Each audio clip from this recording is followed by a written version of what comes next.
My name's Joseph Lucero with Powerlifting Technique. And today, what we're going to talk about is the pin squat, how to perform it, what muscles do you use, and why would someone want to adventure into using the pin squat? So, the pin squat is a variation of the barbell squat.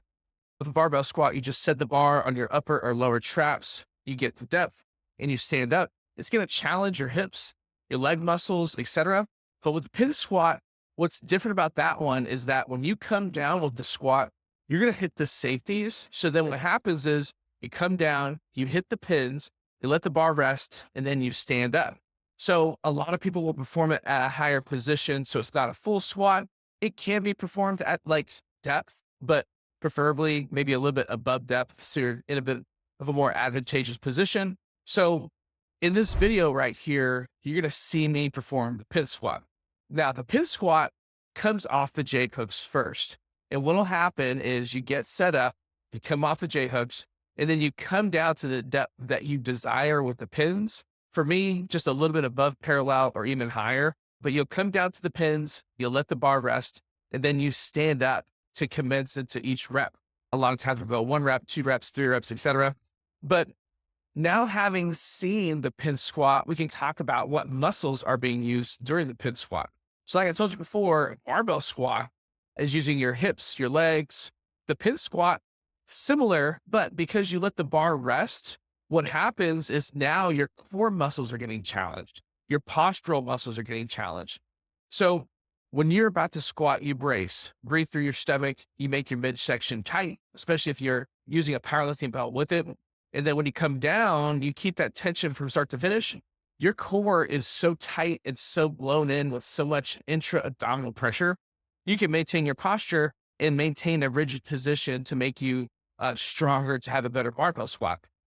But with the pin squat, as you saw in the video before, you come down to the pins, and then when you come down to the pins and you rest the weight, that means your leg muscles are getting rested, your hip muscles are getting rested, your core is getting rested, and then all of a sudden you go from no tension to all tension. So 0 to 100. And that's the interesting thing about the pin squat. It's challenging your core muscles. It's also overloading your lift because you'll typically do a pin squat from a taller position. It is working the similar muscles that you would for a barbell squat, but now because you're at a disadvantage because you let the weight rest, it really is targeting the core muscles, the midsection, the low back, those muscles that need to stay tight when you have a brace. It is also challenging your glute max muscles, your quadriceps, your hamstrings, your abductors, adductors, etc. But it's also doing that because it's coming from a different type of contraction. So remember, when you barbell squat and you brace, everything stays tight from start to finish. With pin squat, you come down, let the bar rest. Now all that tension's gone, and then you have to bring it back in afterwards. All those muscles go from a rested state to a contracted state. Why would someone want to do the pin squat? Like I mentioned before, it's going to challenge your core, your hips, etc. But because it's evoking a different type of stimulus to hopefully make you stronger, the pin squat is usually going to be for strength athletes, more so power lifters who need help with their posture, their core, but also need help overloading their squat to make it stronger, especially out of a specific position. So remember earlier when I said pin squats want to be done from a specific position, especially above parallel? A lot of times we're going to set up the pin squat where we're our weakest at or where our sticking point is. Because for me, for example, I might squat and then get a few inches off depth and then lose my posture. Where I lose my posture is where I'm going to set the safety bar.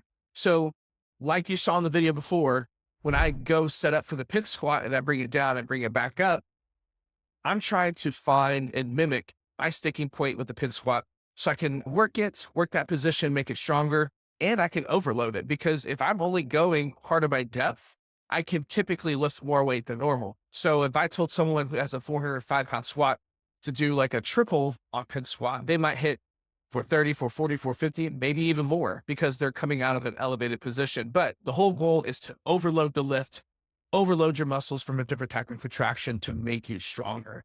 Sometimes I've had clients come to me and say, hey, I can't use the safeties. What do I do instead? I've heard people try to say that the box squat is similar or there's some familiarity with the box squat, and there is and there is not. So pin squat versus box squat, they're both going from a contracted to a resting phase. So there is a similarity there in a way, although I think with a box squat, you don't lose all tension. You do sit You do rest a little bit, but I don't think you lose all tension. But with the pin squat, you're at a higher position than a box squat would be, and your body goes completely rested into a contracted state, which is not exactly the same thing as a box squat. Plus, a box squat overloads your hips a lot more. You could pin squat in your normal range of motion and still overload not just your hips, but your knee joint as well. Now, there is something else too that I want to mention. Some of y'all might be saying, hey, aren't I defining what an Anderson squat is too? There's a difference. So in this video right here, you're going to notice that all the weight is already on the safeties and I have to climb underneath to lift the weight. That is an Anderson squat. And what that is good for is to really challenge your postural muscles and your core, because you're going from a bottom position up. You don't get the benefit of loading your body from the top to bottom like you would with a pin squat off the J hooks. So if you're someone who really sucks at posture and has really bad core muscles, do the Anderson squat and start from the bottom to the top. If you're someone who has a refined squat and just wants to overload and get better at certain positions of your squat, do a pin squat instead.